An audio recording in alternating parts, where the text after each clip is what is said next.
며칠 전에 개인 사업을 하시는 분이 찾아오셨어요. 개인 사업을 하다 보니까 매일같이 나의 노동력이 들어가잖아요. 내가 실제로 일을 하고 노동을 하지 않으면 나한테 돌아오는 수입이 없으니까 이분은 계속 영혼을 갈아 넣으셔야 되는 거예요. 제가 여쭤봤죠. 본인이 일을 안 하면 돈이 전혀 안 들어오나요? 금융소득이 있거나 아니면 부동산 소득이 있거나 또 다른 소득이 있으면 좋겠는데 그런 소득이 없는 거죠. 그러면 언제까지 그 일을 계속 하실 거냐? 그리고 이걸 시스템화 시킬 수 없는 거냐? 자영업과 실제로 기업이 다른 이유는 딴 게 아니라 내 노동력에 들어가냐 안 들어가냐의 싸움이거든요. 기업은 결국에는 시스템으로 돌아갈 수 있는 구조를 만들어야 되긴 합니다. 그러기 위해서는 내가 실제로 하고 있는 내용들을 자동화시키고 다른 사람이 대체할 수 있는 형태로 시스템을 만들어서 할 수 있는 그런 부분들을 고민을 할 수 있어야 되는데 그런 고민을 한 번도 해본 적이 없으신 거예요. 그래서 이분이 번아웃이 오셨어요. 몸이 아프기 시작했어요. 왜냐면은 내가 그 일을 계속 하다 보니까 영혼을 갈아 넣어야 되잖아요. 내 몸이 점점 아파오기 시작하는 거죠. 그래서 이 부분을 어떻게 시스템화 시키는가에 대한 부분들을 하나하나 앉혀놓고 말씀을 드렸어요. 일단 재무적인 부분부터 먼저 해봅시다. 매출에 대한 부분들이 얼마나 발생하는가. 대충 본인의 매출이 얼마 발생하는지는 아는데 매출 포트폴리오라고 얘기하죠. 개인이 만든 자기 자영업자라 하더라도 본인이 만든 제품과 서비스와 브랜드가 있다면은 A, B, C, D, E 5개의 제품이 있다면 이 제품별로 매출이 얼마나 나오는가를 확인해 봐야 돼요. 그리고 이게 월별로 얼마나 나오는지. 또 하나는 채널별로 얼마나 나오는지 이런 분석을 통해서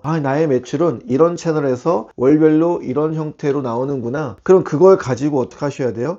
시뮬레이션을 해봐야 돼요. 그러면 내년도에도 이렇게 나올까? 아니면 그 다음 분기에도 이 정도 나올까? 이 부분들을 내 노동력을 최소화시키면서 실제적으로 시스템화시키고 자동화시키거나 아니면 다른 형태로 매출을 만들 수 있는 방법이 뭘까? 이 고민을 해야 되는 거죠. 근데 프리랜서로 하시거나 아니면 자영업 형태로 하시는 분들은 혼자 고민을 많이 하시기 때문에 같이 할 수 있는 멤버 팀이 별로 없어서 이런 고민에 대한 부분들이 실제로 깊게 진행되기는 어려운 것 같아요. 제가 그 대표님한테 여쭤봤더니 본인의 매출 포트폴리오가 어떻게 구성되었는지 어림잡아서 알고 계시지 정확하게 숫자를 기억하고 있지는 못하셨어요. 월 고정비는 얼마나 나가는지 그리고 그 안에서 줄일 수 있는 건 얼마나 되는 건지 여쭤봤더니 역시 이 부분에 대해서도 대답을 잘 못하셨어요. 여러분, 이 엑셀 장표 이 한 장으로 여러분이 갖고 있는 이 사업에 대한 부분들을 구조화시키는 작업부터 해보셔야 돼요. 그러면은 나의 매출이 이 정도 나오고 향후에는 이 정도 나올 것이다. 그러면 이게 실제로 더 상승 곡선을 만들어내려면 어떻게 할 것인가에 대한 부분들은 비즈니스 모델을 새롭게 만들거나 새로운 사업을 기획하는 것을 필요하거든요. 그걸 어떻게 해야 하는지를 배우셔야 됩니다. 꿈꾸고 꿈꾸는 것을 기획하고 기획한 것을 실행하고 이 세 가지를 잘할 수 있는 분이 실제로 사업가로 갔을 때는 굉장히 큰 성과를 낼 수 있지 않을까 생각이 듭니다. 여러분 꼭 기억하시고 여러분 사업에 대한 재무대표부터 다시 한번 쭉 살펴보셨으면 좋겠습니다.